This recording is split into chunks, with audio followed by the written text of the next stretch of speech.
Hi, thank you everybody so much for coming in today. And I'd like to also welcome our guest speaker.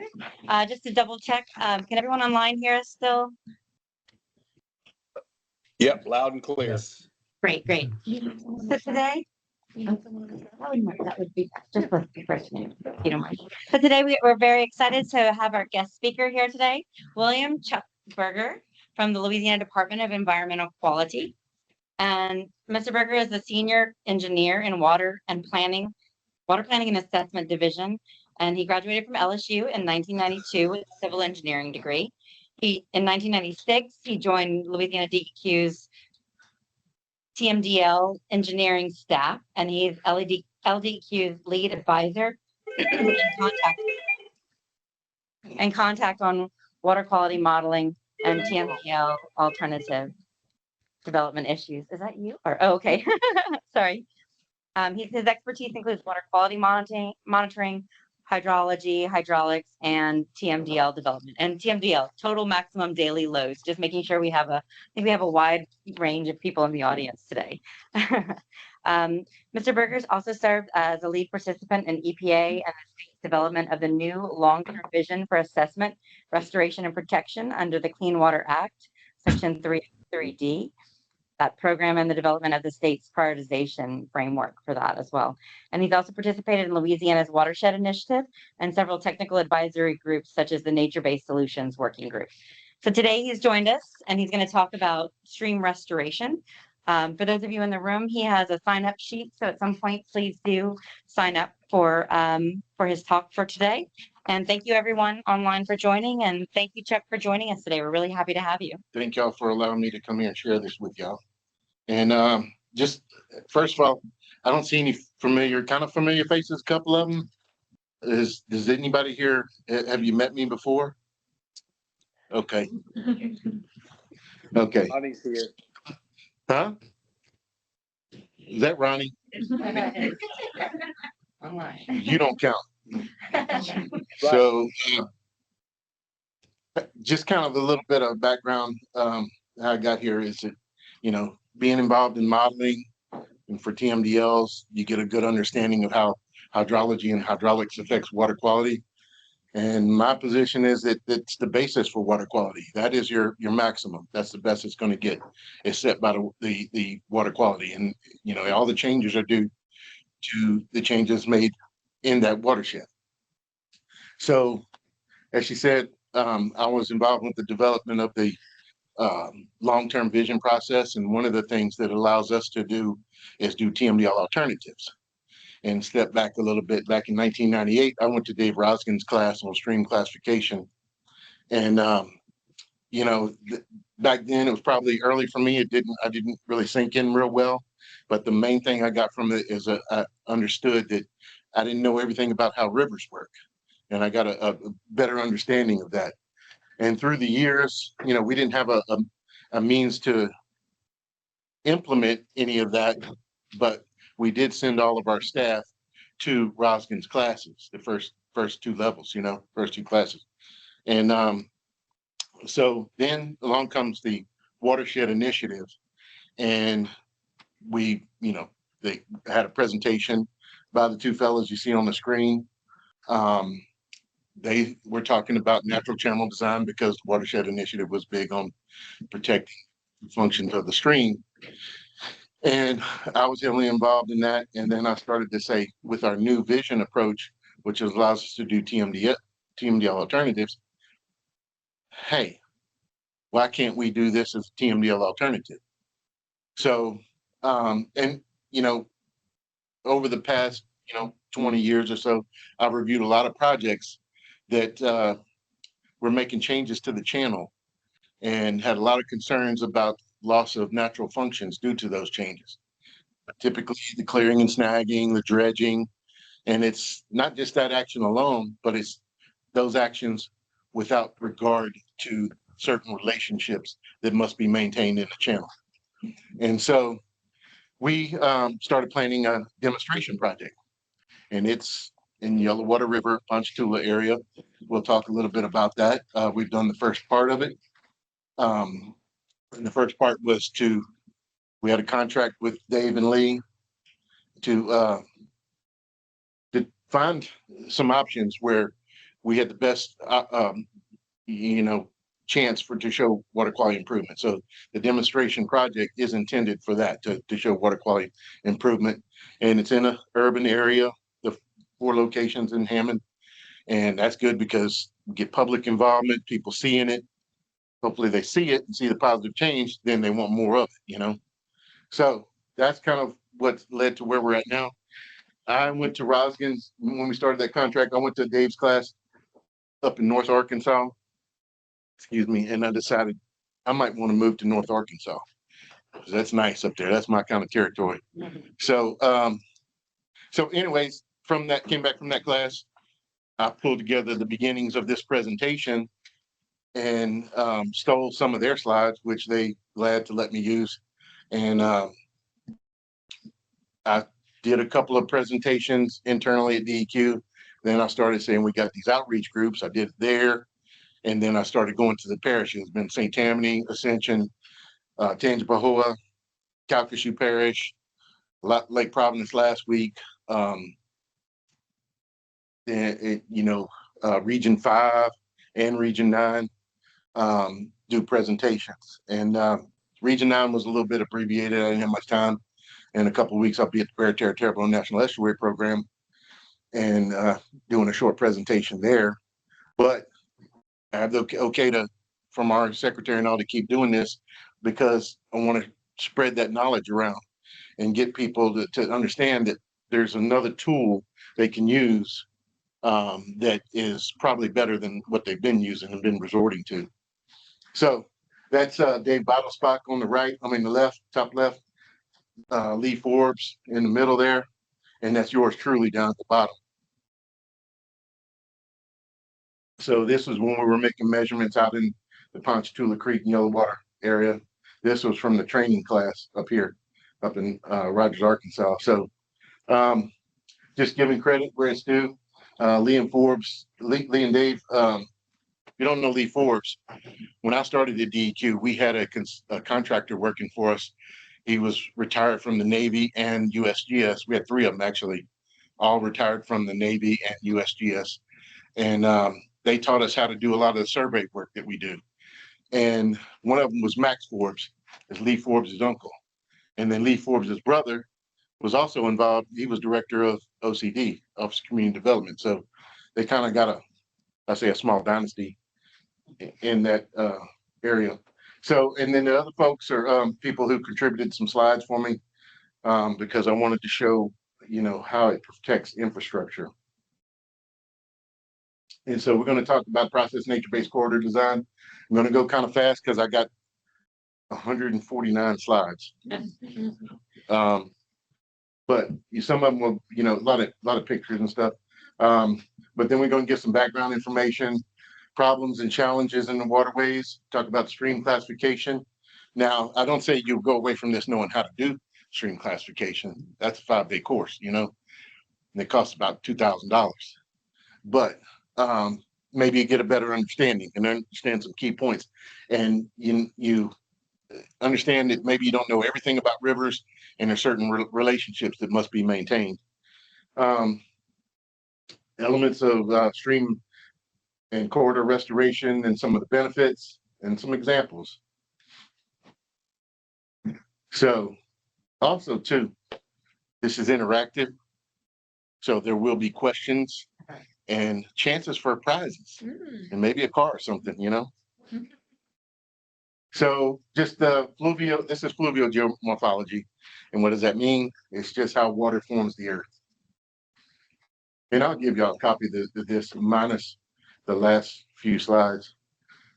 So first opportunity. Also, can we get a list of people that's online? Sure. And if you have questions during all this, feel free to ask them. But right now it's my turn to ask you a question. So what is the purpose of a river? To deposit sediment. Move water, allow water to drain. Did you say move water? That's close. Move water. Okay. You get to, first one, both y'all get an opportunity to dig in the bag. Some of these things are things that I got at the National Restoration Conference. They had some great, Robbie uh, Bay water off the landscape, so did you get across all the way well, I can't do that. He's already, it's not fair for him because he's already seen most of this. So at the National Restoration Conference, they had all kind of unique stuff that I'd never seen before for the vendors. And I got a ton of seeds because they have landscape people there, nurseries, and they, focus on native plantings when they're doing the restoration. So whoever said gather, store, and move water. Yeah. Ding, ding, ding. If we're playing Family Feud, that would be like 30 points or something. Gather, store, and move sediment and woody debris. That's where you were at. And then attenuate energy. Streams are all about energy. So I found these slides and I thought I'd add them in. This is things that people don't think about. So this is we have our food pyramid, which we just, fixed, I guess. But then, streams have their pyramid. Hydrology, transport of water from the watershed to the channel, and then hydraulics, moving the water in the channel on the floodplain and through the sediments.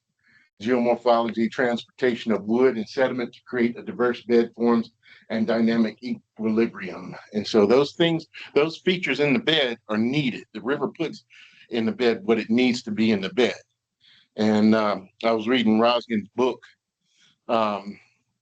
which I don't recommend. It's pretty tough read, but the first chapter was introductory stuff and talked about some well-meaning biologists up north somewhere wanting to improve the habitat of this river. And for some reason, and this might have been, I went to the class in 98, so it was published before that. And so they decided they needed to move all that debris out of the bed. And then the whole thing washed out and there was no habitat. So they had to spend millions of dollars to go back and restore it. So sometimes moving that debris isn't the right thing to do. Physiochemical, temperature and oxygen regulation, processing of organic matter and nutrients. And this is where I come in because that's the big concern for me at DEQ. We focus on water quality and then how much of our water quality impairments are due to hydrologic and hydraulic issues. So I think we'd be surprised. And then biology.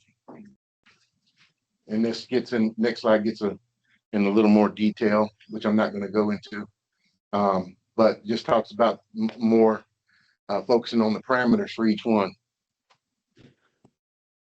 So these are some of the folks that are, involved in the industry. Top left, you have Dave Roskin. We call him Cowboy Dave. He was at we had the restoration conference in New Orleans 2 years ago. He was there. I saw him the night back. He got back from Bourbon Street. And it was not his place. He didn't fit in at all. He just looked bewildered, but a great guy, very straightforward, very much an action and results type guy. He was mentored by Luna Leopold on the top right. And if you ever have an opportunity to read some of his work, it is really good. It reads more like a novel than scientific paper. So some of the problems and challenges, you've seen all these types of things in urban areas. All these things that we're doing to the rivers that are making changes that it's adjusting to.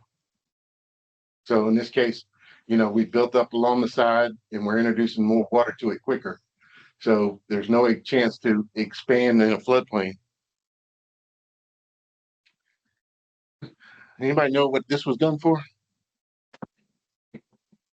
I think so.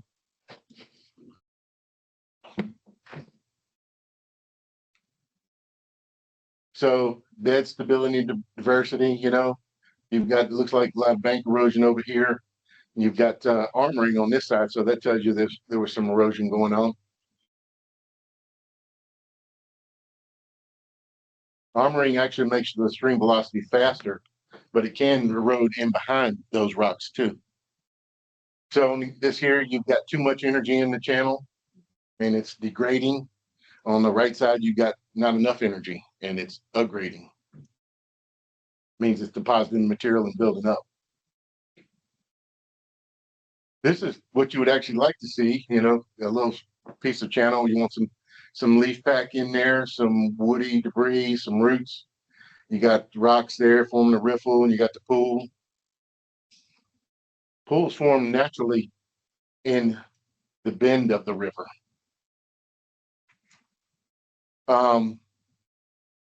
Again, you know, this lot been done to the in-stream habitat here. I'm not sure what was the reason for doing this thing on the left, but on the right, yeah, cows get in the river. Some people, you know, don't keep them out of the river. There was a time when I've been going along a creek and I see something like this, and it's like, oh, I didn't know we had bluffs in Louisiana, right? But that's not natural. There's something caused that channel to degrade, and you know that's a lot of bank erosion there. At least it's not natural in many of the situations that I've seen. Again, mowers and movers in the channel, mowing the floodplain. Of course, we understand what, you know, this, you know, when this happens, we've seen stuff like this around here.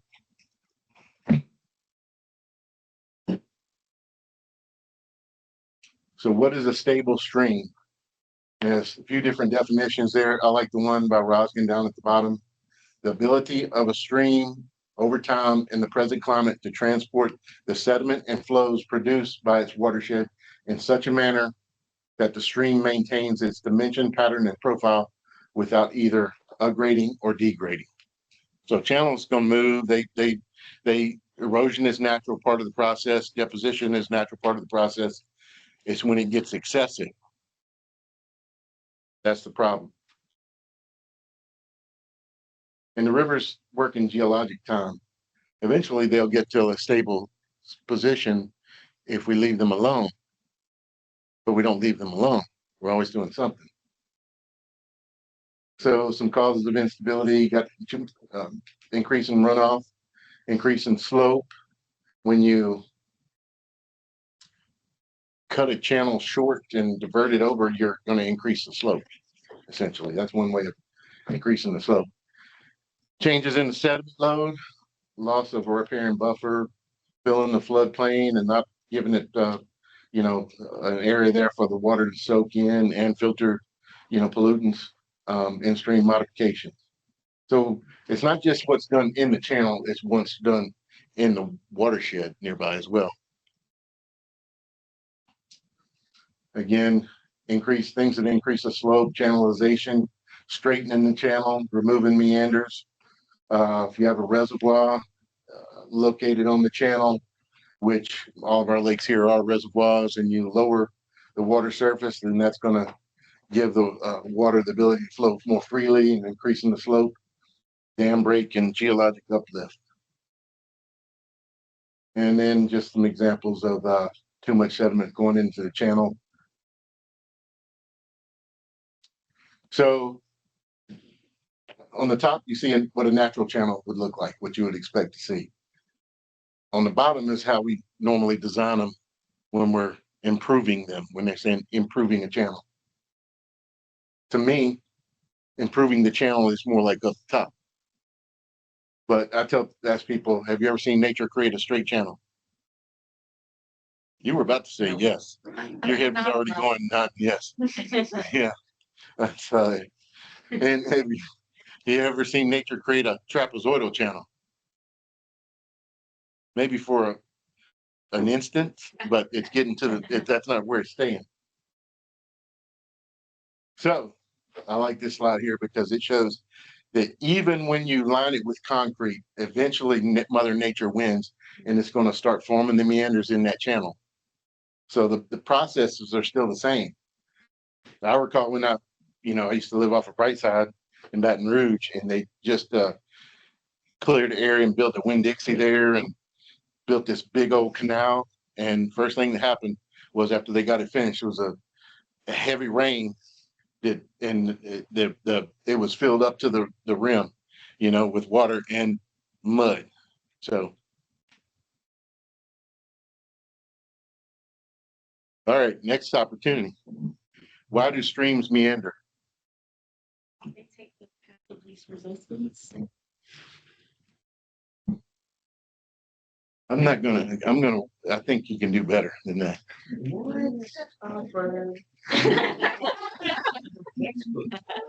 Gravity.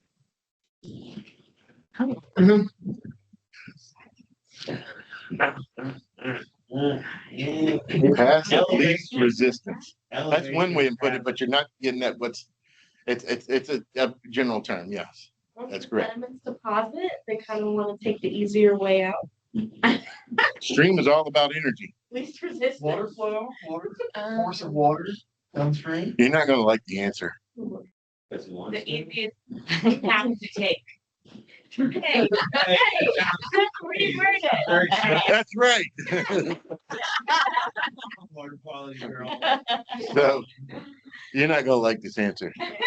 One side bounces to the other. I put down that It depends. was the answer. Remember I said that the channel puts the material in the bed that it wants, right? And it's seeking stability. And there's a few things that it's trying to achieve to get to that stability. So shear stress is one. That's why it plays into how and why it meanders. Valley slope versus the channel slope. So if the valley is a lower slope than the channel, then the channel is going to seek to lengthen itself so it matches the slope of the valley. And if it was the other way around, it's going to increase the slope.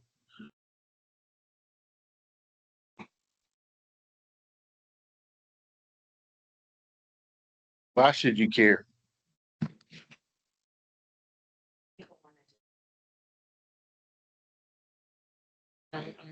Well, I have to think a minute about what this slide is because I can't see it either. Why should we care about knowing these things in general? Depend on. It leads to certain pollutants, right? Water quality. From my perspective, anyways.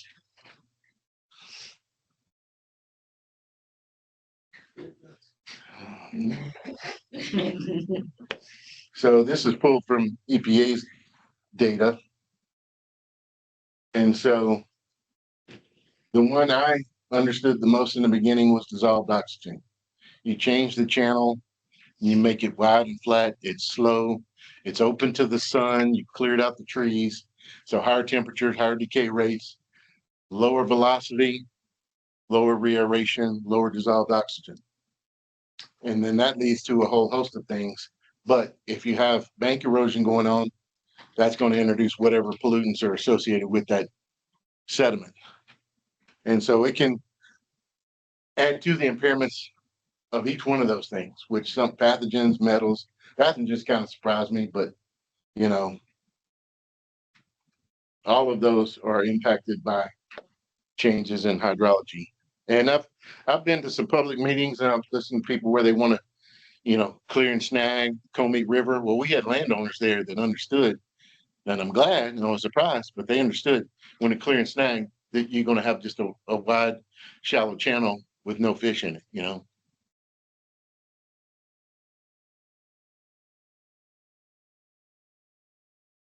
So, by the way, you can get in the bag if you want to.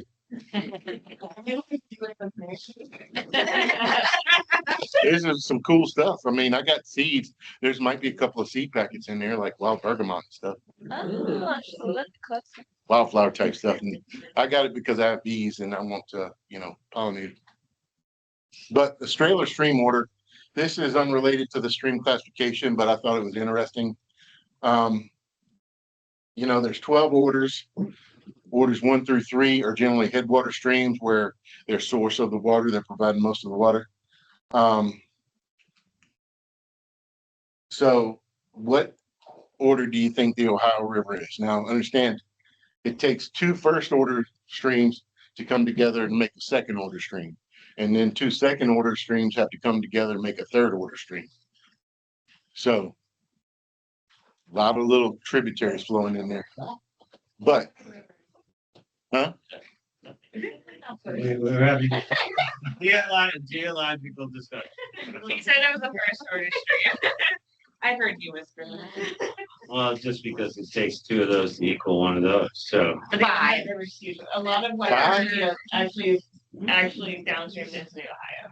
They don't, you don't get to pick and choose now. You got to reach in and grab. We have that. There's a lot of 5, or a little bit off. I was actually about to say 7. 8. Yeah. So now that you know a little bit more about it, and Ohio River is an 8th order stream, what do you think the Mississippi River is? Well, at least 11. 12.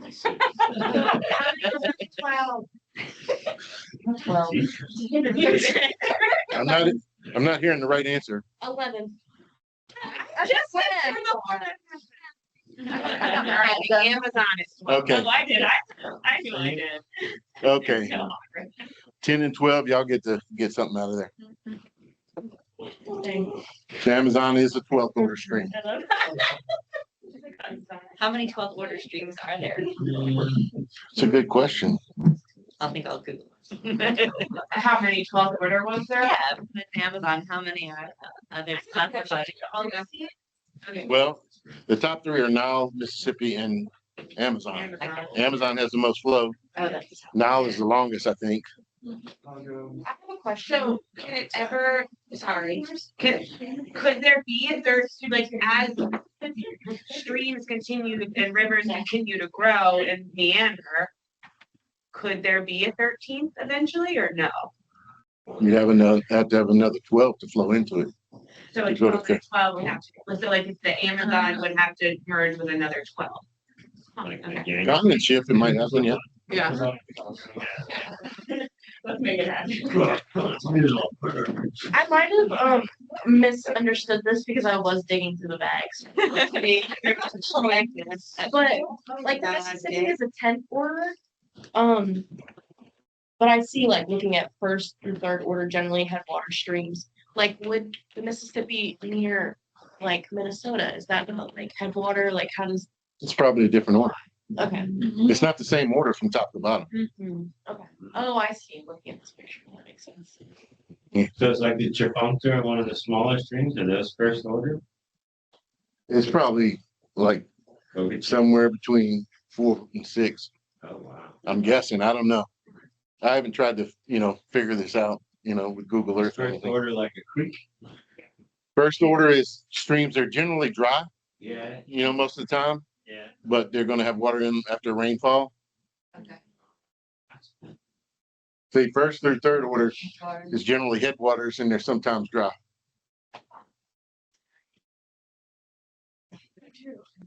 Again, I thought that was interesting, so I'll put it in. So there's many different types of stream classifications. They all have their strengths and weaknesses. Rosgans is the most widely used in the industry. And by the way, I would encourage y'all to think about going to the Stream Restoration Conference this year. It's going to be in Nashville at the Opryland Hotel. So, Rosgans is the most widely used. That's his book over there. Again, the reason it's most widely used is because he went the next step and developed applications for it. And that's where we get to something called the WARS protocols. It was on EPA's website. I don't know if you can still find it there or not, but you can go to Wildland Hydrology, and it's watershed assessment of river stability and sediment supply. So we made some of those measurements out in the Ponchatoula Creek area. So why would we want to think about classifying rivers and streams?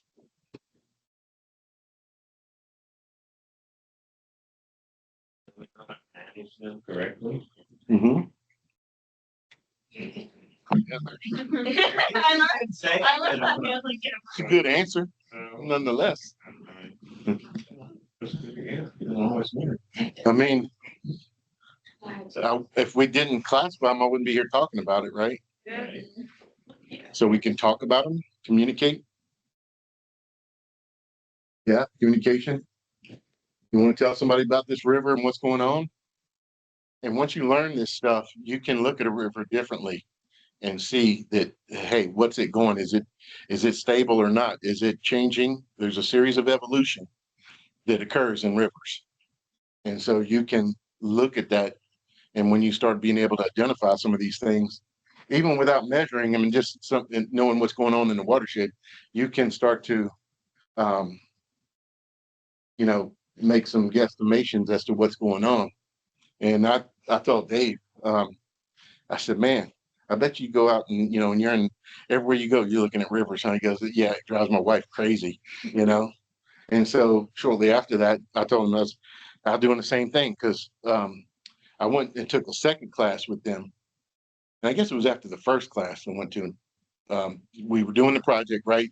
So I said, let me go get a refresher course. And they set up a training in North Arkansas. Shortly after that, I came back and it was the 50th, I guess it was the 50th anniversary of the Skinner plane going down in Gillsburg, Mississippi, where they have a monument there. And once a year on the anniversary of that crash, they take you back to the crash site. You can go back there because it's private property. The memorial's right alongside the road, but where the crash occurred, it's on private property. And you got to cross through a creek and stuff. And they tell you all about what happened there. And you got to walk through this creek bed, right? It's dry creek bed. And I'm like, look at that. There's Bank Full and all that,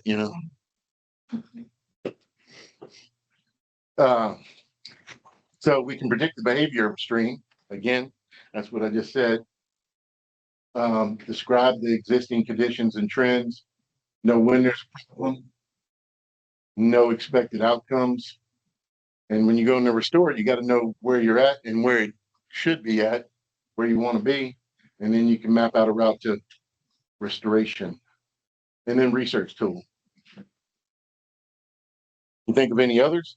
You can reach in there. You had through some good answers. Restoration goals, I would say, Oh, no. The teacher said so, not even me.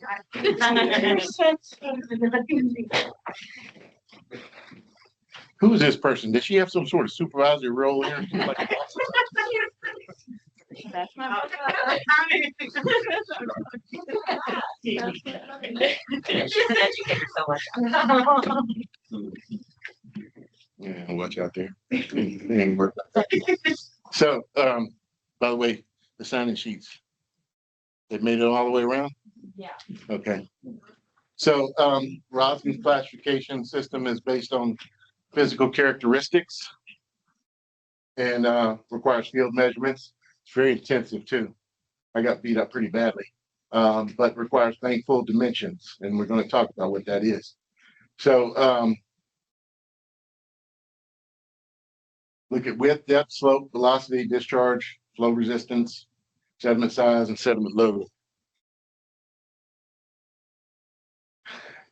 You gotta consider the dimension. That's the cross section. You're going to measure the cross section in the bank full area at bank full, and it's going to be in definitely we got to make those measurements in the riffle, but you make them at other locations as well. You're going to consider the pattern or the view from above, the profile, the view from the side. That's the pools and riffles and runs and glides. Run, riffle, pool, glide. That's the order. So, and then the bed material. What is bank full and why is it important? Anybody here ever heard of that term before? Bank full? Can you guess what it is? What? Just a couple slides ago. You heard it. Yeah. So you know what it is then. On the picture. Yeah. Okay. What does it sound like it is? When the bank is full of water. Yeah, but When what part of the riverbank channel? is full. The picture is to the right. The widest part. We'll take that The hat back. deepest part. Huh? The deepest part. Well, it's just as the water it is about to go out of the channel into the floodplain. Mm. That's essentially where it's at. But we're going to get into more of that. So most of the work to build the channel is accomplished during bank full or near bank full flows. So most people think, you know, you got this big storm event, a lot of flow going through there. That's when the channel gets formed. And that's going to move a lot of sediment, yeah, at one time. But over the period of 5 years, it's those flows near bank full. Many parameters correlate to bank full. So all the things that we're going to show here in the next few slides, you can relate them back to a drainage area, and you're going to have those bank full dimensions. So if you know what a reference site looks like in the drainage area, when you go to work in another area, you develop something called regional curves. So you're going to make these measurements at several different reference reaches. And then this gives you a graph that when you're going to design the channel at a different location, you know that drainage area and you know what dimensions your channel should be about. It's critical to dynamic equilibrium for a stream to have success or access to a nominally wide floodplain. So here's a better picture, one I stole. So corresponds to the discharge at which channel maintenance is the most effective. That is the discharge at which the moving sediment, forming or removing bars, forming or changing bends and meanders, and generally doing work results in the average morphologic characteristics.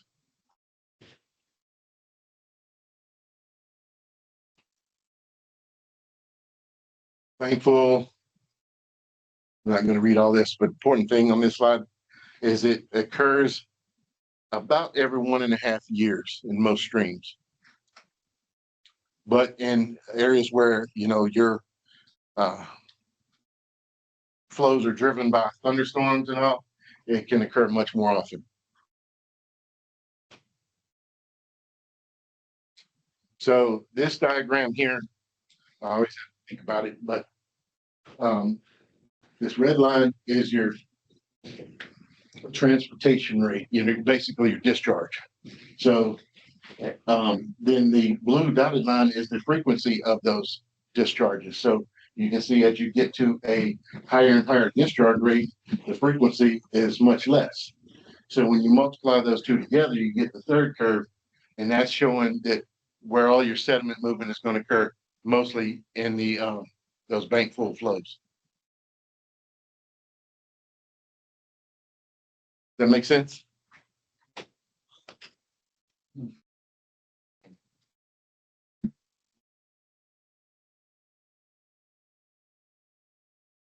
So just some pictures. Sometimes bank full is easy to spot, sometimes it's not. In this case, you know, looks pretty obvious. You can also use like vegetation to help tell or changes in slope. The important thing to know is that Dave Rosgen says, Dave Rosgen and Dave Bottelsbach is a very good teacher of this. And he's mentored a lot of people around the country. He's done projects all around the country and in other countries as well. I know he's been working in Canada. He's got a big project going on, him and Lee both in Mobile. Dave Rosgen says that if you don't know bank full, you don't know it, you know. Dave Bottelsbach says, well, not so much. It's often not important that you pinpoint where bank full is. But you know, if you have point bars and mid-channel bars or areas of deposition where you can view deposition, it's the highest point, you know, that's going to be your bank full low. And then the bank full high will be the bottom of the scour line on the channel, on the banks. So somewhere between that highest point of deposition and that lowest mark of the scour line, that's where your bank full is going to be. And when you get to the stream classification, if you do those calculations, you're going to end up with something like E4 or C6 or something like that. It's not going to change anything, you know, as long as you get it somewhere in that range. And you'll see what I'm talking about. But this one, I think this one is, most time when people view it, the river, it's below bank full. This one appears to be slightly below bank full. Again, this one, they've obviously used some active deposition over here on the side.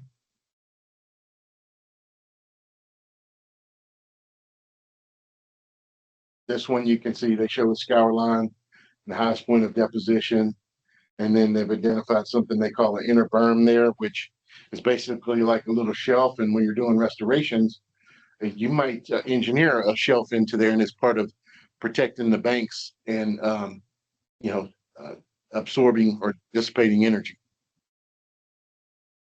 Cross section of that same site. Just another diagram.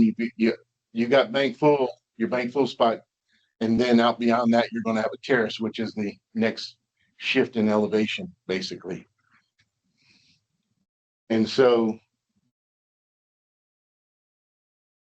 this is the cross section that when I first pulled this together for staff, I had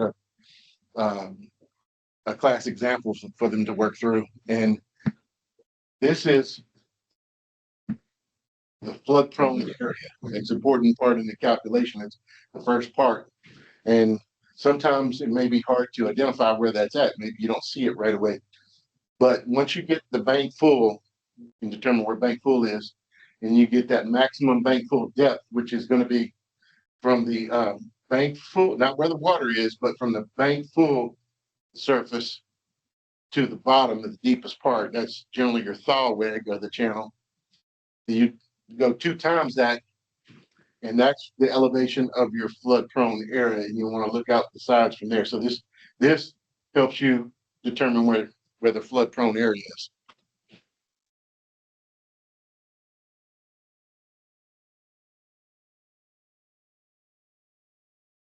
I got a few of these slides in here, and the important part is, you know, when I'm pressed, is that there's a general order of succession that channels evolve when they're being stressed. They're going to degrade, and then they're going to blow out the banks and widen out, and then it's going to degrade again. And eventually what will happen is that, you know, if left alone, it would form a new floodplain down in this, you know, entrenched part here. And that's part of restoration. You want to determine, do you bring it back into its original elevation and restore the floodplain, or do you want to help it achieve stability right there? So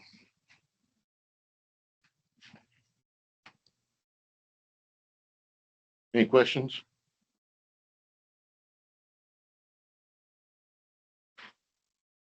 Again, just some example of stream channel succession. And again, the stream type is what we're working to get towards here, but it just shows that the reaches are going to transition like from an E4 to a C4 or so on. When we were out in the Pontchartrain Creek there, we saw the F channels.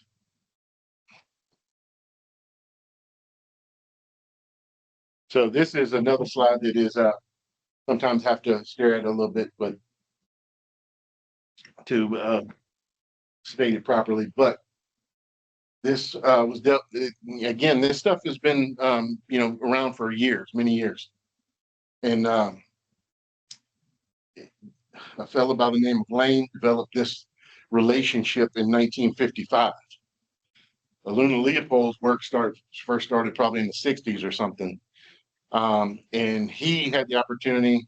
There's a book that I have yet to read, but I've read some of his book on me, or his article on meanders. And the book is called, I think it's called View of a River.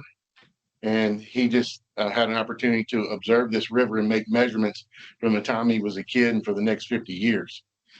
And so as development occurred in this area, I don't remember where it was at, but he noticed the changes on it. So what this says is the flow of sediment times the median particle size is proportional to the flow of water times the slope. So And just a key to tell you whether it's going to upgrade or degrade. So if you increase the amount of sediment or make it larger materials, the scale is going to tip and the arrow is going to go that way towards aggradation. If you do just the opposite, then it, less sediment, finer material, it's going to go towards degradation. On the opposite side, if you increase the amount of water or increase the slope, it's going to tilt towards degradation. And just the opposite, if you decrease the amount of water or make it the slope lower, then it's going to go towards aggradation and start building up deposited material. You want finer sediments to aggregate? Is that how that works? Well, I wouldn't word it that way, but I wouldn't say that's what I want. But I'm just telling you that when you have an increase in the sediment or bigger material, it's going to start aggrading. This is just a slide to tell you that when you're looking at something and seeing these changes occurring, it gives you an idea of what's going to occur in the river. I think my brain is seeing those two arrows at coarse and fine. And I want to physically move that thing in one direction or the other. That's not the case, right? It's just the volume of stuff on the scale. This is just telling you if this is for sediment size. So if you move it to a coarser, larger sediment, then it's going to tilt towards aggradation. If you tilt it move it towards a finer sediment, then it's going to deposit out. No, it's going to degrade. It's going to do less deposition and more degrading. So those arrows on the top, if they go, basically, if it goes to the right, then the pendulum swings to the left. If it goes to the left, then it swings to the right. Yeah. Yeah. This goes to the left. This arrow Goes moves to the right.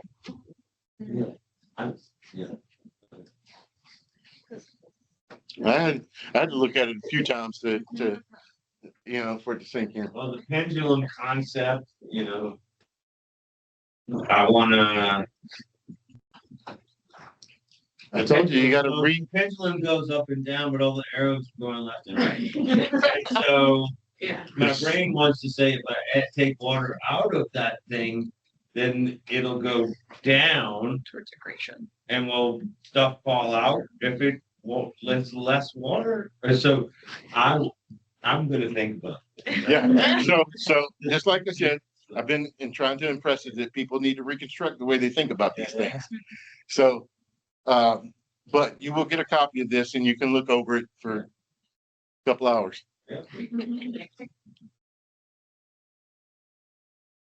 So, this is the order you determine the stream classification.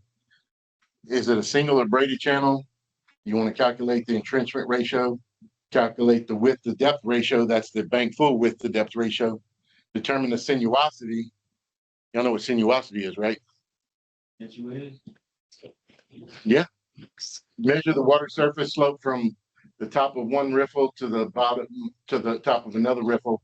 That's about 20 bank full widths downstream. So once you determine the bank full width, you want to, whatever that width, multiply it by 20. That's how you want to, far downstream you want to go. So when you're making these measurements, you're in the river, and then you want to determine the median size of bed material. So entrenchment ratio is the width of the flood prone area divided by the bank full width. So it's this width divided by this width. So the larger that number is, you've got this wider floodplain. The lower it is, you don't have any floodplain.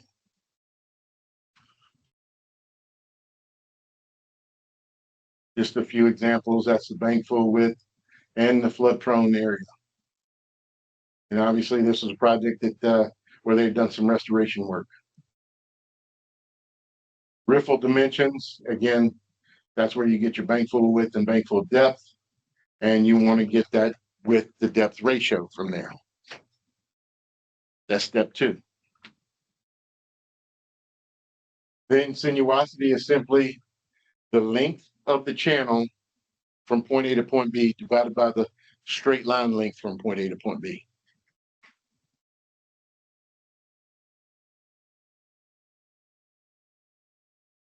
And there's certain terms that go, you can measure the radius of curvature, because if you want to restore meander, you want to know what should be in there, what the radius of curvature should be. And so when I started looking at some of this, it's like, this sounds like radio waves to me, you know, it's the same terminology. Belt width, wavelength.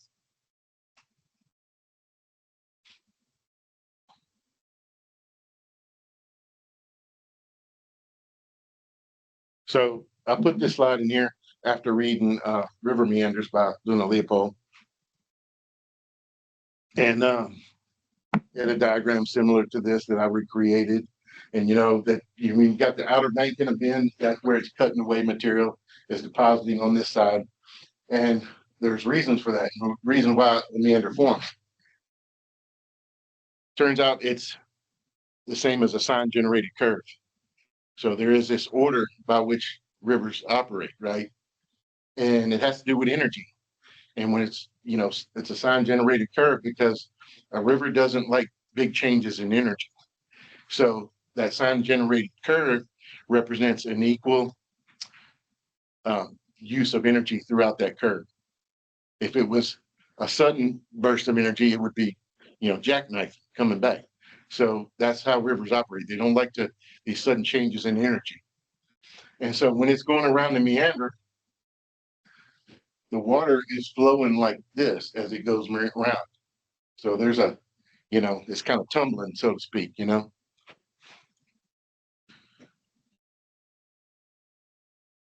This, I couldn't recreate those images, but basically the same thing occurs if you had like a kind of narrow, but, you know, flat metal rod and you started compressing it, it would have the same sort of, you know, sign generated curve to it.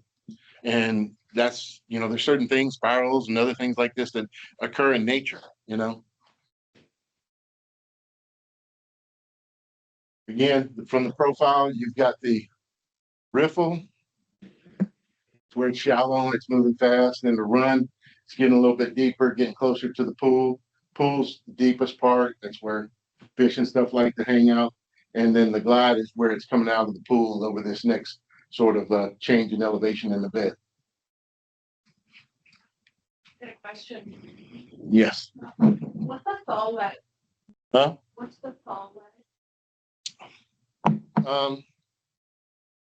Pass that slide. We're going to get to that, but it's generally the deepest part of the channel where most of the water is flowing. It's not always in the center, but it's the deepest part of the channel where most of the water is flowing. So that was my next slide.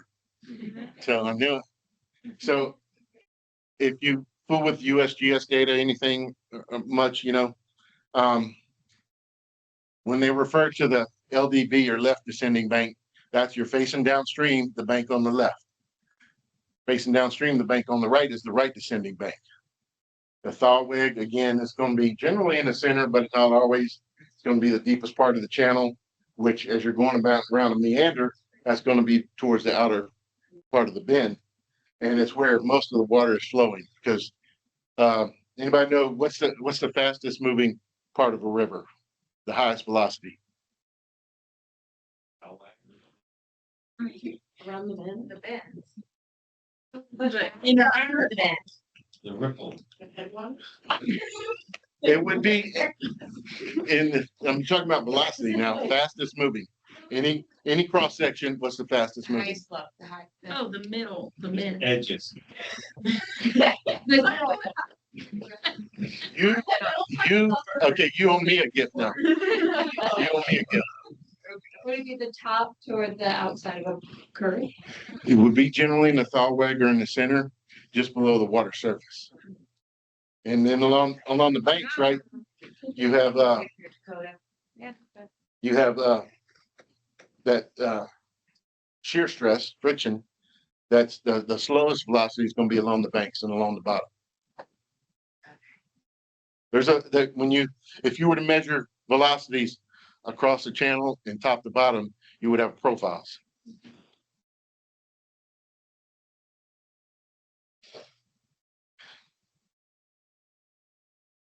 So when you measure the stream, the size of median particles, you're gonna, after all your measurements you've done, this is one of the last things you do, you know what percentage of your reach is in riffle and what percentage is in pool.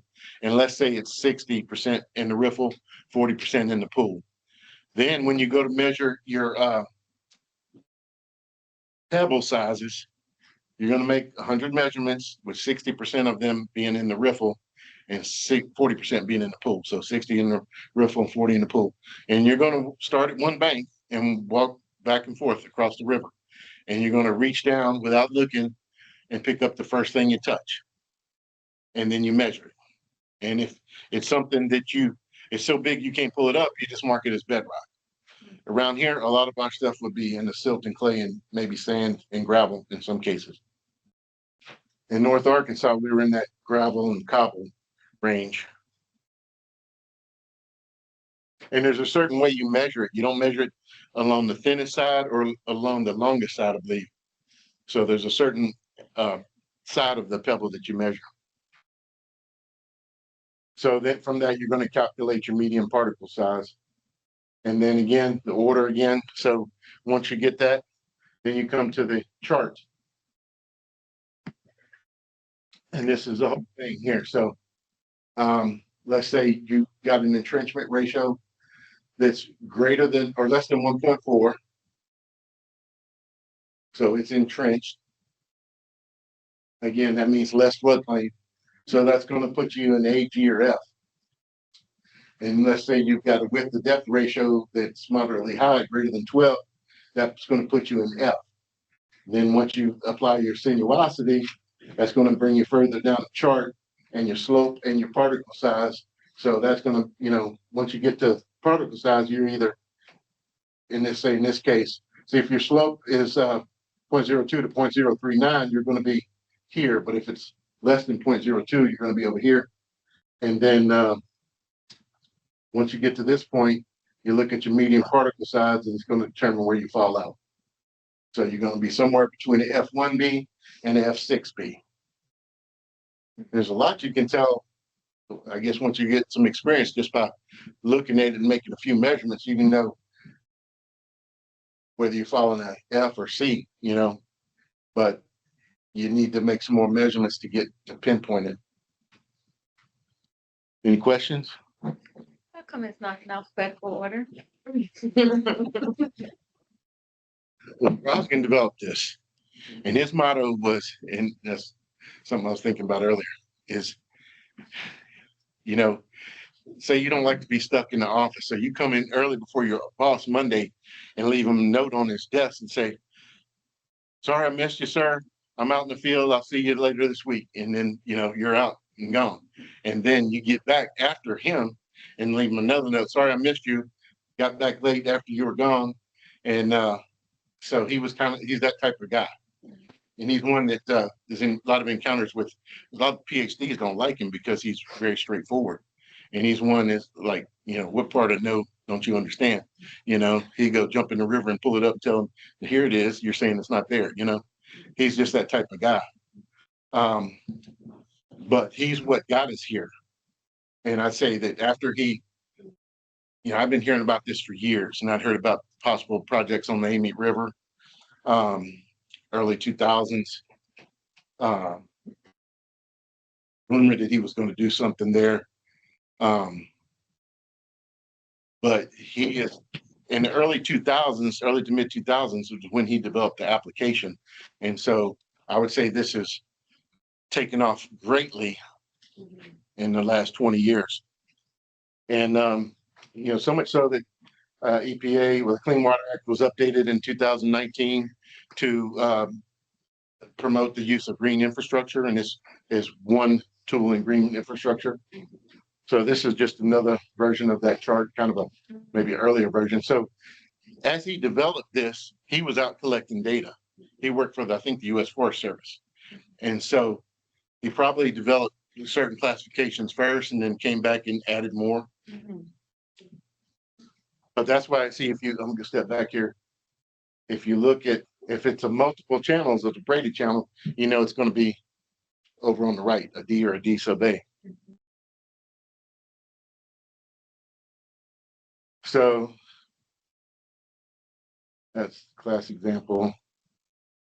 The elements of stream restoration. So I've been to help conduct the restoration conference the past couple of years and learned a lot from listening to those people and being with Dave and Lee out in the field. Basically, I learned, kind of picked up on what they look for, and their observations they make. And so some issues that prompt stream restoration, flood mitigation and stream resiliency is number one. That's the popular one. That's the popular one that, causes people to do something, whether it's the right thing or the wrong thing, But a lot of the projects that I've seen, around the country, they're doing it for that. Poor drainage, channel instability, water quality issues, meeting the demands of TMDLs. So, in the Chesapeake Stormwater Network, they've tied it to their TMDL program. So they give certification to projects that they're meeting the limits set by the TMDLs. They've done a lot of work up there. You can go to their website. Reduce sediment loading, excessive erosion and deposition, loss of aquatic habitat, species, and biodiversity, and protect infrastructure. That's one, a big one that I want to make people aware of as well. So they're doing this extensively in Texas. I've learned of projects in Mississippi. They're doing it a lot in Arkansas. We've got, Dave and Lee have partnered with the mayor of Eudora, Arkansas, and 6 other mayors that they're doing stream restoration and corridor restoration up there. And Mayor Tamika Butler of Eudora, she was at the presentation last week. I wanted her there to share her story and excitement, how she came across this and what's gotten her involved. She's partnered with several other mayors, and they've gotten a major source of money, major grant from the Arkansas Black Mayors Association to do this work. They're right across the state line. We were in Lake Providence doing the presentation. So why end it at the state line is what I want to impress. It's like, why should it be like when you drive to Texas, you notice a change in the highways, Let's do some of that down here. Doing a lot in Mobile Bay. Next month, in February, with our group in Ascension Parish, one of the presentations is going to be from Megan Long and Francesca Lauderman. They're going to be talking about restorations they've done in Florida along the coast, the Pensacola area, and the Pensacola, yeah, Pensacola area and Jacksonville area. So that'll, you'll be able to see that. We'll get that recorded and get it up on our YouTube channel eventually. But it's being done all around us, a lot in Mobile. Problem they were having in Mobile is the Mobile Bay was getting too much sediment going in. So they started doing, about 15 years ago, they've done a number of projects since then to reduce sediment going into and they've had some really impressive work. We'll show a little bit of that. At last year's conference, we had a go visit a project, and I don't know where it was exactly or the name of it, but it was a situation where there once existed a channel with a bog, a little stream with a bog. And the conference was in Baltimore, so somewhere in that area. When they started the work, I don't know what caused this to happen, but basically it was a 6-foot ditch that you could stand in and somebody couldn't see in the ditch. And so the water table had lowered subsequently, and they had was once a bog, was totally drained, and different habitat. So after 2 years they've completed construction, and they're just in the phase of monitoring. And they put the native plantings there, and they're monitoring all that. And it's important to monitor it because something unexpected may come up and you might have to tweak something, but you wouldn't have noticed. I mean, I wouldn't have known if it wasn't natural. If but it's gone back to what it naturally once was. And so some people look at that and say there are these trees there, they're dying off now. And some people look at it and say, well, that's a failure. These trees are dying now. No, it's not. The trees were this big around, but they had gotten established after that they had lost that original bulk, you know. So now that the water table has been raised back up, the trees are dying off. So that's another thing they got to monitor it for. But what triggered that is they had lost all their brook trout in this channel. So that's what triggered it. And there was another project there that I heard about that because of the restoration, they were able to somehow take some sort of endangered species off the list of some sort of darter. If you go out to restorestreams.org, they have all the presentations from those. It was about 120 last year that you can access. So before, and this is a big thing here, everybody in times when we're flooding and stuff, we got to go do something about it. They just charge out and do it instead of knowing if they're doing the right thing. But you need the 4 C's. You need to know the 4 C's: the cause of the impairment or problem, the consequence of change, the correction of the problem, and the communication of assessment results and recommendations.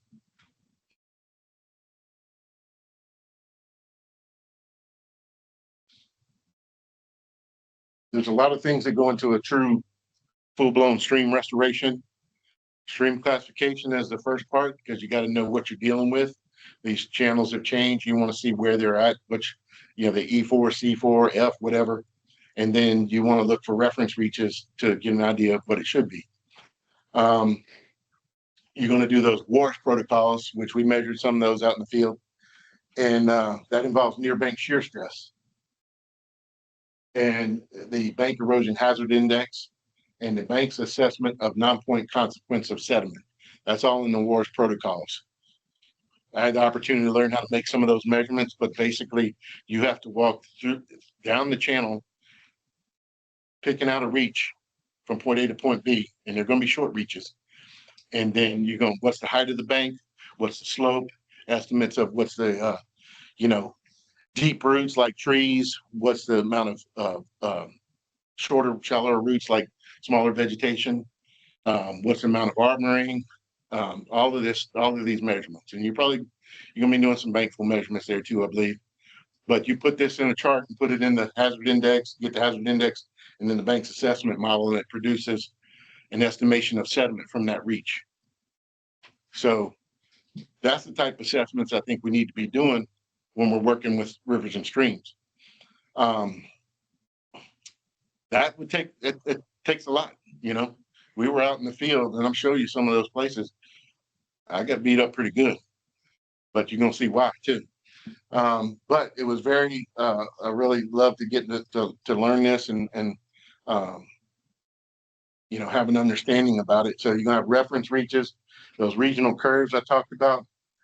You want to have outreach and community support. You want to have the support of the local community. You want to have them understand that this isn't, something they've seen before probably, and it's going to have different results. And you want to get those native plantings and habitat restoration in there. So this type of restoration can improve water quality, improve habitat, improve channel resiliency, right? And when people are not taking care of themselves and in bad health, they tend to take longer to recover from illnesses and other things, right? Rivers are the same.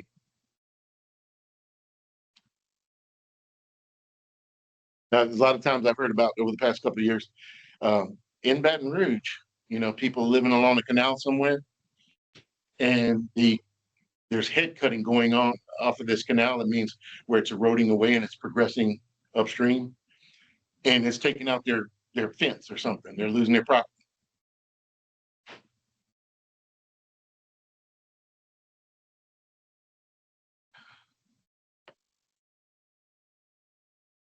This kind of repeats some of the things we already talked about.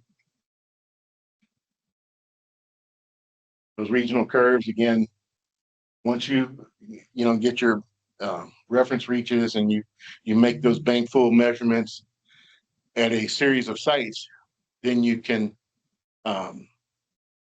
develop a curve off of that, a regional curve. And your bankful width versus drainage area, bankful depth versus drainage area, flood prone width versus drainage area. And so you know what those dimensions should be.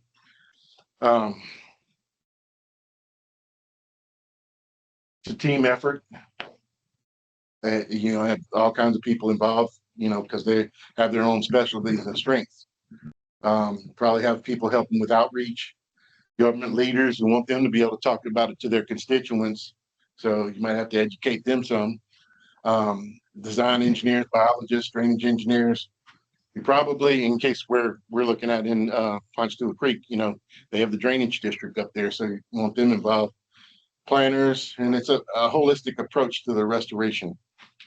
Most of the things that I've seen done and had the opportunity to review, we're just dealing with the symptoms. This is about dealing with the cause. Again, a lot of different facets of benefits. Another thing too, it's generally costs less up front, the same or less. And there's, when you're doing the cost benefit analysis, you can determine what level of restoration you want to take on. But the maintenance is generally much less because you want to leave it alone. Sometimes the hardest thing to teach people to do is leave it alone. You don't need to mow the grass all the time.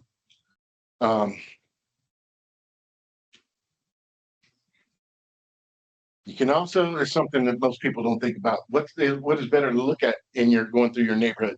Some nasty looking stagnant ditch that perhaps has species in it that weren't native to the area, or something that is more aesthetically pleasing, a true water feature. So when you have something that looks more natural, it's going to tend to affect local people's psyche, improve community spirit. And with that comes economics. Also, not only improving the local property values, but also bringing in people of a new industry, and maybe in that area where they made these other developments come in. I missed something. Somebody said, did I hear the word aesthetic? Mine. Yeah. You look pretty. Yeah. Well, it's kind of, y'all got Bayou St. John. That's aesthetically pleasing.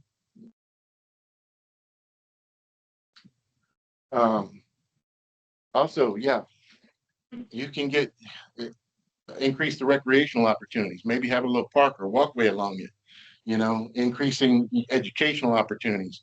That's one of the things, two of the things are criteria for selecting the site, because in the urban area where people are going to see it, get university kids involved, maybe some high school kids involved.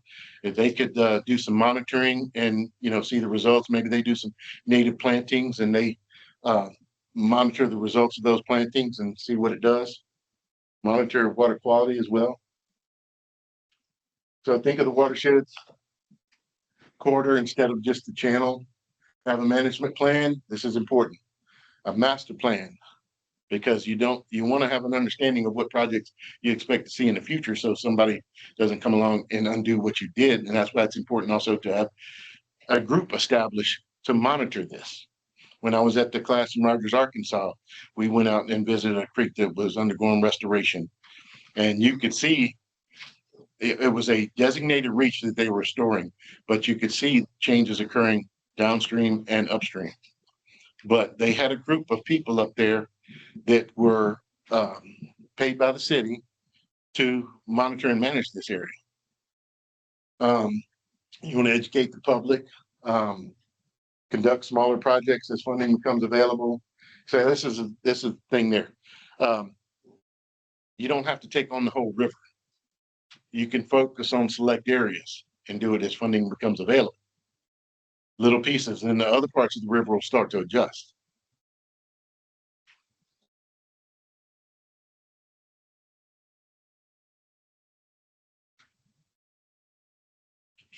Talked about this. So potential funding sources. I just threw together this list. There's a lot of different sources. I've got about 5 slides with this, I think, and depends on what you're trying to do. you know, you can maybe pair funding sources together. But I know that in some areas, 319 grant has been used for it. The SRF program has been used for it. There's Outdoor Louisiana that may be able to fund something. CDBG funding has been used. The Arkansas Black Mayors Association has provided some funding, you know, granted some funding. And I don't know what the source of that funding was. Maybe BRIC or something. BRIC is one that gets used a lot. So if you're focus on, if you're adding, you know, components of resiliency for a community, then that may bring you into some FEMA funding. If you're adding a little park area, maybe you can get some recreational funding.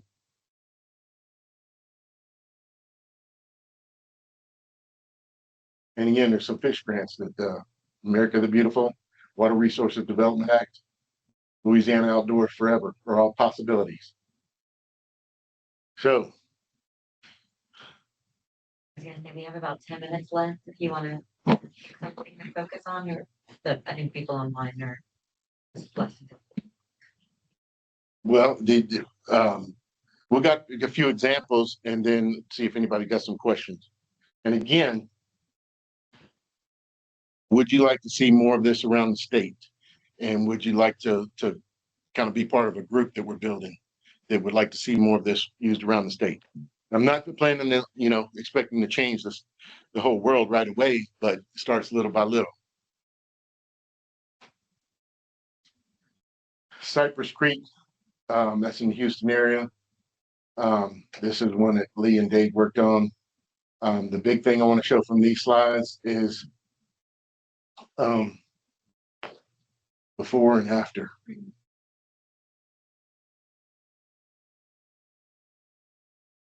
And then this is during construction. Yeah, you're still going to dredge. You're still going to move some earth around, but you're doing it with a purpose. That's the difference. And understanding. And you might use some of the same people that would have been used by the parishes in the past, but they're going to have to understand that there's different rules to go by, and that they might be building some little shelves and stuff that they weren't used to building. So again, before on both of these, you can see a lot of bank erosion and issues there.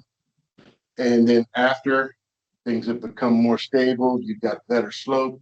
They've made some plantings on there, and that's starting to grow. And I imagine after some time, it's hard to tell from these images, but you'd start to see that water clear up some. This is in Harris County, the Harris Drainage District around Houston. And so again, it's stable and self-improving after 3 or 4 big floods at this point. Memorial Day flood, Tax Day flood, Hurricane Ida. Many different bank full events.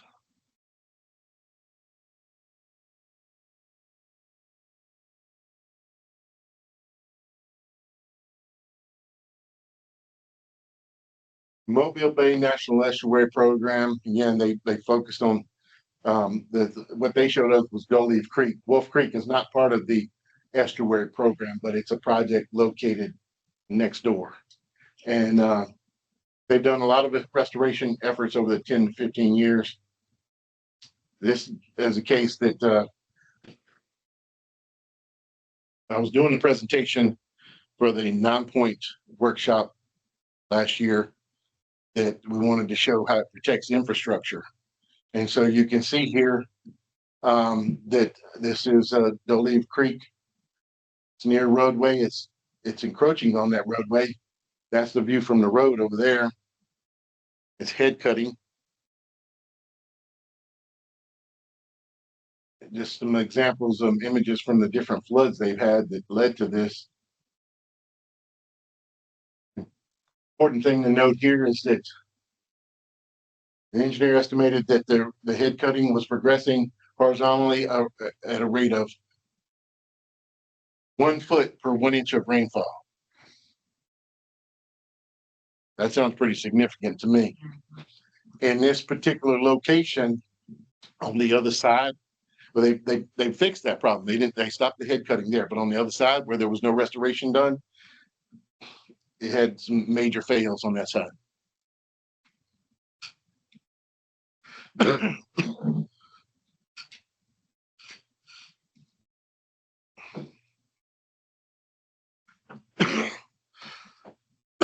In this case, that's a sewer main. So they had to do some work to protect the sewer main. And I know Lee has told me a lot of times about a project he worked on out west where they had some pipelines that they had to protect because there's a lot of scouring going on. They wanted to protect them from the scouring.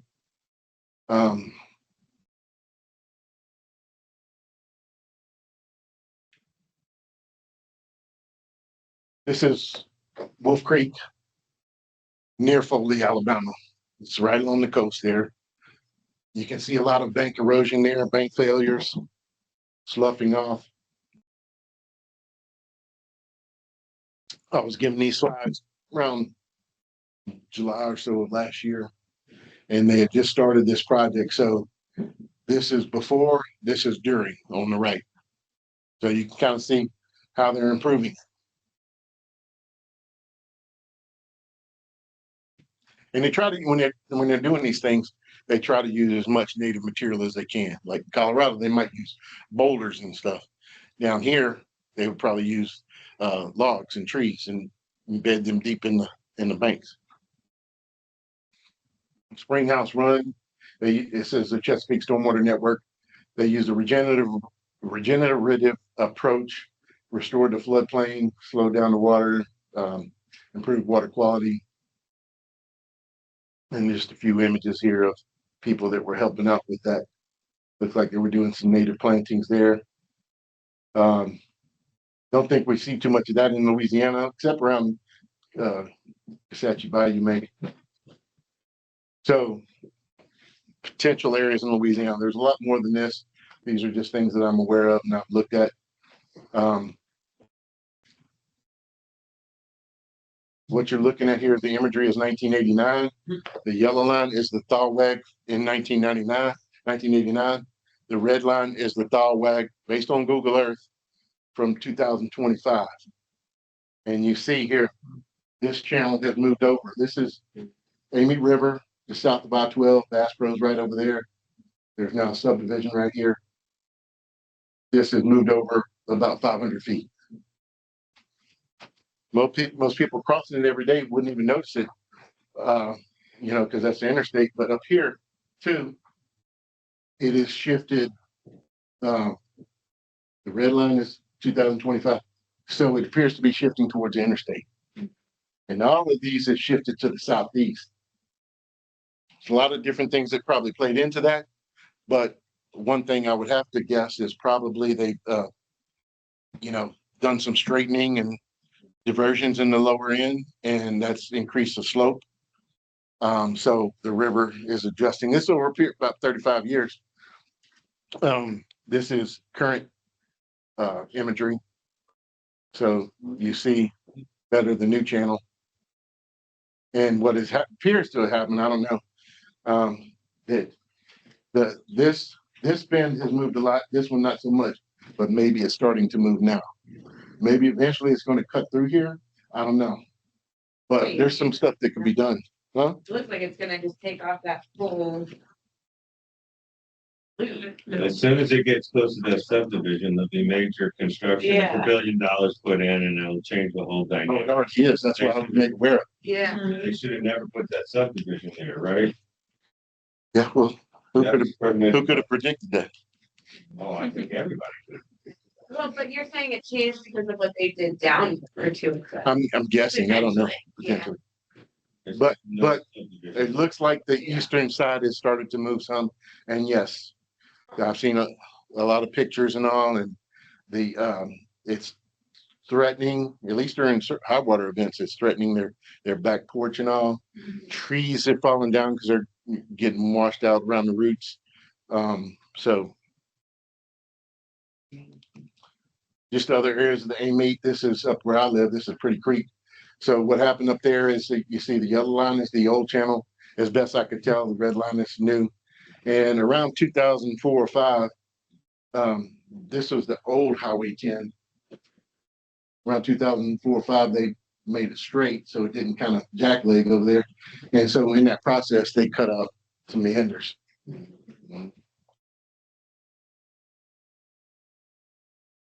This is the Amite River, Scomic River, where I cross every day. And again, go slightly, but it looks like it's moving towards the. And there's probably other better examples. It's just what I've looked at now. I've been made aware of some in the past and asked about them, but in these, I just looked at the impairment, listed impairments for those sections, and flag turbidity. Was looking for things that maybe in combination would indicate some sort of hydrologic or hydraulic impairments or issues. So I'm gonna just pause for a minute because it's 4 o'clock and I just want to respect people's time online. So I don't know if we want to give a round of applause to our presenter for those of you who have to leave, but if anyone else would like to stay around and chat for another, what do you think, 15 minutes or something? We'll continue the presentation for those who can. I just want to let everyone online have a moment if they had other meetings or something like that. But and say thank you all. Thank you, Chuck, for presenting for us. If anyone has to leave, and thank you everyone for participating today. But we're going to carry on for another 15 minutes for everyone online. And for those of you who can stay, welcome to continue. Thank you.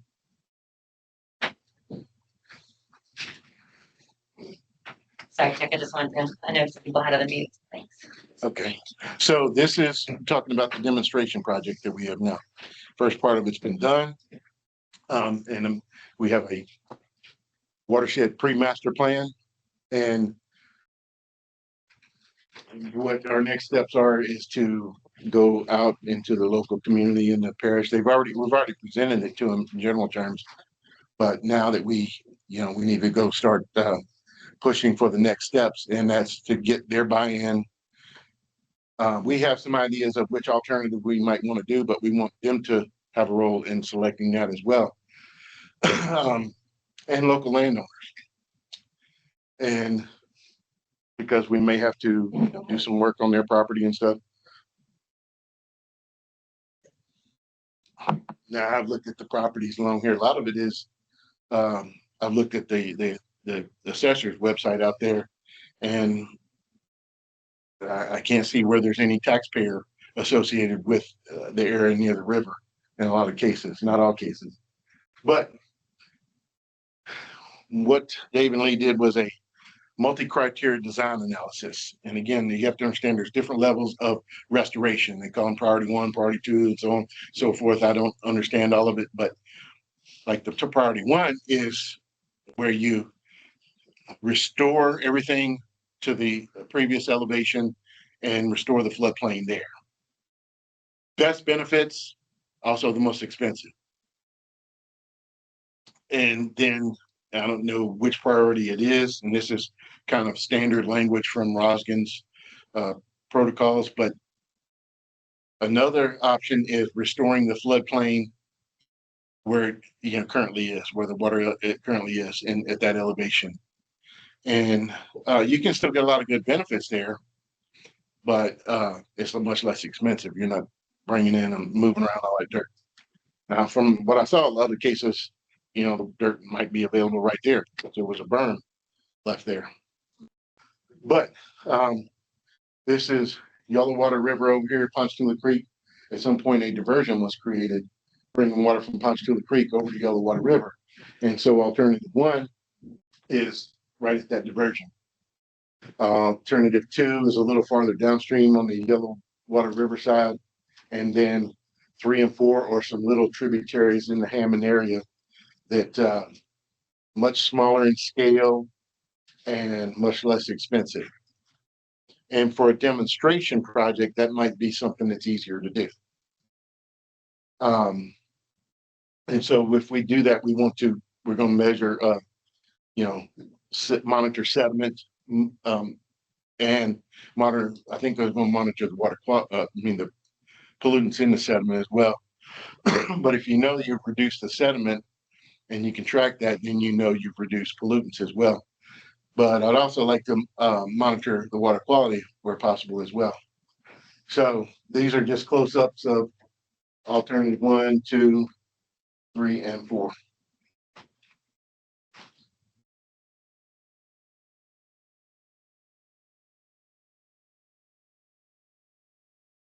Images, and I don't remember exactly where they were. This is actually one of the, but this is somewhere near that diversion, I believe.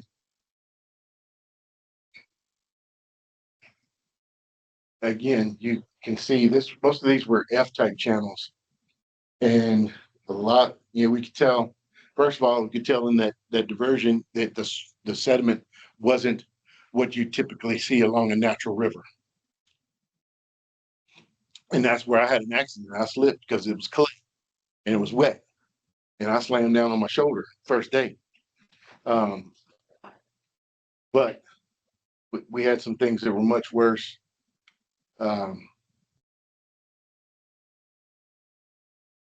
This is obviously they had some erosion, so they put all this stuff along the bank. We had to walk through the channel down the middle, down the thalweg, in this stuff and worse. So I hate riprap now. I don't have images of that. Well, that's on the back, just turning around and looking at the roadway. It's not a great picture, but it demonstrates there's still erosion going on there. I think there's some sheet piles there.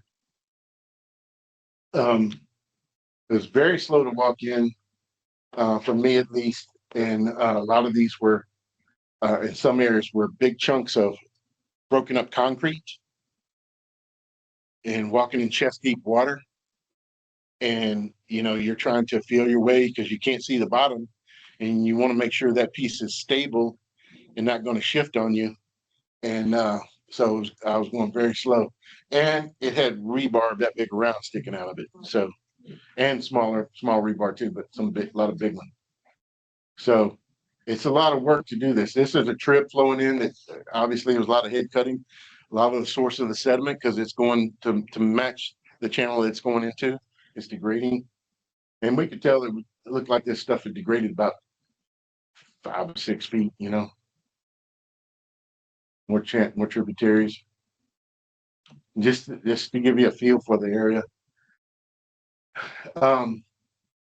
This culvert on the side looks like it's broken off, so to me that indicates maybe there was a significant amount of erosion going over there, because I would imagine that at one point the bank was farther out to the end of that culvert. There were several occasions like that. And this was a better part of the riprap. At least it was some symmetrical and predictable. It was it's a mat that they put down, but it was still very slow walking through there. That you're looking at? This one? Yellow Water River Punch to the creek. Okay. So again, got a few links on here that I've talked about them, but you can get a lot more information there. River Shared was created by Dave Bottlespock, and he had understanding that people need access to this knowledge where they can go learn more. And there's he used to do weekly talks and have somebody come and present on there, on both a technical side and a inspirational side. I think he's going to pick that back up again, but all of those talks are out on there, and a lot of other papers as well. But they work with Resource Institute also to help plan the National Restoration Conference, which again is going to be August 31st through September 2nd of this year in Nashville. But you can see that if you go to restorestreams.org. So that's my contact if you have any info. So if you have any questions, but again, I want to hear from y'all if this is something you'd like to see more of or learn more about. Great. Well, thank you so much, Chuck. Thank you for joining me. And if anyone online or anyone in the room has any questions for Chuck, I'm sure he'd be happy to answer. Good question. You mentioned Arkansas, a state that's been doing a lot of really good work in this area. Wondering how they're funding that, where that work's coming from, is that all state initiatives or what's that? I don't know. Like I said, they've got some going on near Rogers, Arkansas, I know of. But I know of, Mayor Butler, and how, I don't know exactly what initiated it, but I know they're excited about it. I'd have to ask her, more of what prompted her to do it, but she learned about it and got fired up. Yeah, because for these scale projects, you're gonna need like a pretty big like government buy-in for it. Like the whole parish would need to kind of get in on it, want to do it, because it's like a lot of dredging, reconstruction in a way. Could be. Following river, I would say which way does river? yes, but don't just, limit yourself by thinking of it that way, because it can start smaller, Yeah, okay, like a section of it. So where are you in the process of trying to gather this coalition, of support? Like, are other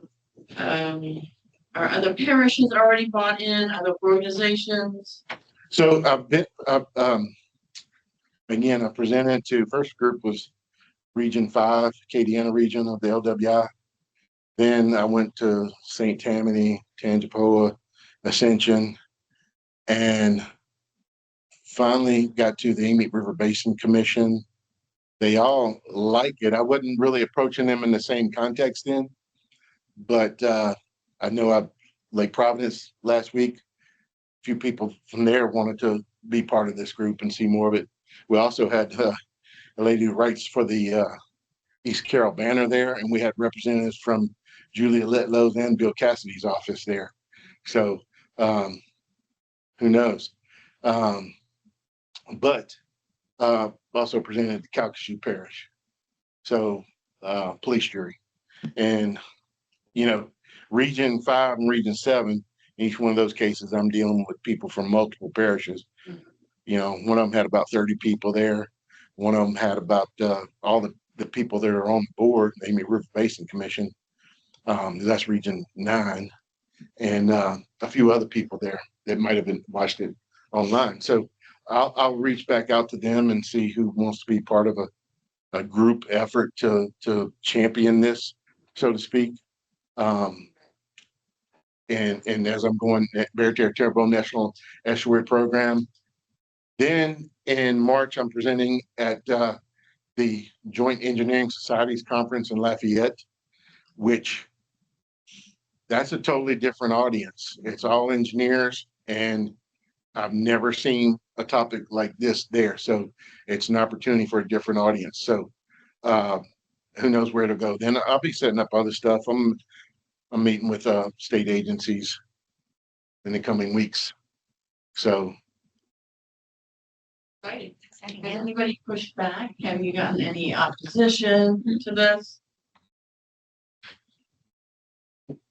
not to my face, I mean, I find it hard to believe, but I've read that, yeah, there's some people that are push back on it, and it's usually, I think it's because they've seen something that wasn't done correctly, or some people went and tried to do this and maybe weren't fully experienced on it. That's one thing when doing it, I would work with some experienced folks to do it.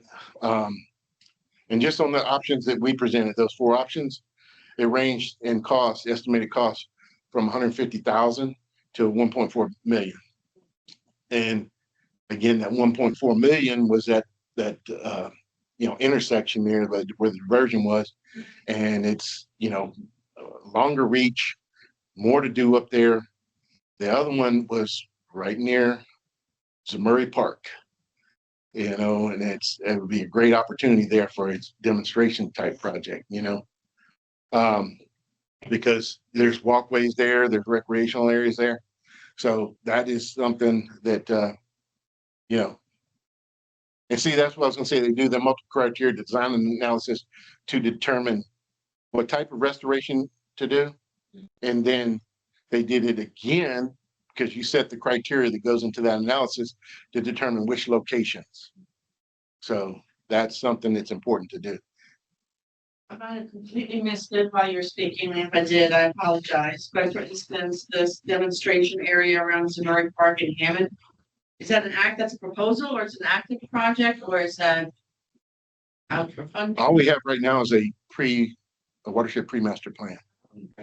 So again, that's what I'm saying, we want to go out, start engagement out there and see, we might have our ideas of which ones we would like to do or think will happen, but we want to hear from the local decision makers and citizens, really. That would be an excellent area right there at that park, just where that's located, and it's so visible, and it's in the community, and The idea is to encourage stewardship, get people back to nature. So most of the streams that I know on the North Shore, and it's all, are you talking to developers? Like before they destroy the habitat and then have to like do the restoration on the back end instead of the front end? Because The only time I talk to somebody in that context is if I'm asked to review the project. Yeah. This is a different approach. I can't touch everybody. I can't talk to everybody. All I can do is share the information. It's up to them to know, to do, what they want to with that information. Like city council member, people are approving these developments, and if they were to meet with somebody like you and you say, well, the Avita River's right up from this giant development you want to do, maybe you should think about this and have contingency plans, like that subdivision you just showed us. Clearly, they're gonna start getting undercut. A lot of people already know, have an understanding of some of the things I've talked about, maybe not in these exact terms, but they understand, what's good and what's bad for the river. I've had several landowners call me up about this, and it's always about clearing and snagging and, the impacts of that, the unintended adverse impacts. And to me, when you cause these impairments, that's unintended or unknown cost. There's a cost that's being paid because when you can't meet your criteria, TMDLs have to be done. They become very restrictive. It can get harder to get permits. And so that is the unforeseen cost that is being paid out there in some cases. I ain't saying it's always due to this, but that's what happens in that process. So this protecting infrastructure, making more resilient streams actually allows development to keep happening, Yeah.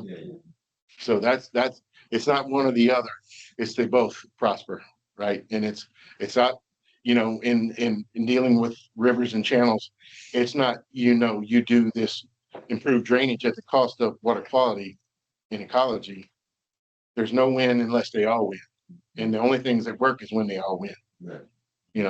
So then your initial plan is to get, like, you're in that pre-master plan, you have that pre-master plan, and you are now looking to get more people on board, but also the community out there to know about this plan and to give input into this plan. So if you could find funding for that piece, you could continue the other research pieces as they're giving you input into it. Yeah. I want to talk to the decision makers, but I also want to talk to the citizens, Right. because hopefully they can influence the decision makers, And I'm not, thinking that, again, everybody's going to jump to this, it's little by little over time. Are there any questions online? We don't want to take over from the room. Do we have a chat? There's nothing in the chat yet, but I didn't know if anyone would want to come up with their speakers. Okay. Making sure that we gave them a chance. So I think that what are the action steps, Chuck, for people to contact you if they want to find Yeah. out more information or be a part of this You can email me for sure working if group? you'd like to know more or be more involved as we go forward with this. And that's a start. I'll kind of build an email list of people who want to be part of that. Fantastic. Hopefully it includes Christie. And she sends her I'm not- apologies. She's in DC today, DC, but yeah, she'll well, follow up with you. I'm not sure how after that's this more meeting. important, but okay. Probably Mardi Gras, DC. Drumming up support for the Mardi Gras programs in comes every Louisiana. year. I don't. Well, we can invite you to come back again. There might be Sure, some well. important commission people in there. There's been some of those meetings. That's right. That's right. Yeah, I get it. Well, I just want to thank everybody for attending today. Thank you online, everyone. Hope you could hear well, but thanks everybody for attending. Thank you, Chuck, for coming and speaking to us today. It's great to have you. Thank you all very much. Excellent. Awesome. Thank you. Thanks for stuff. And probably some of the science department folks, Chuck might want to ask us a few more questions. So if you have to leave, we understand.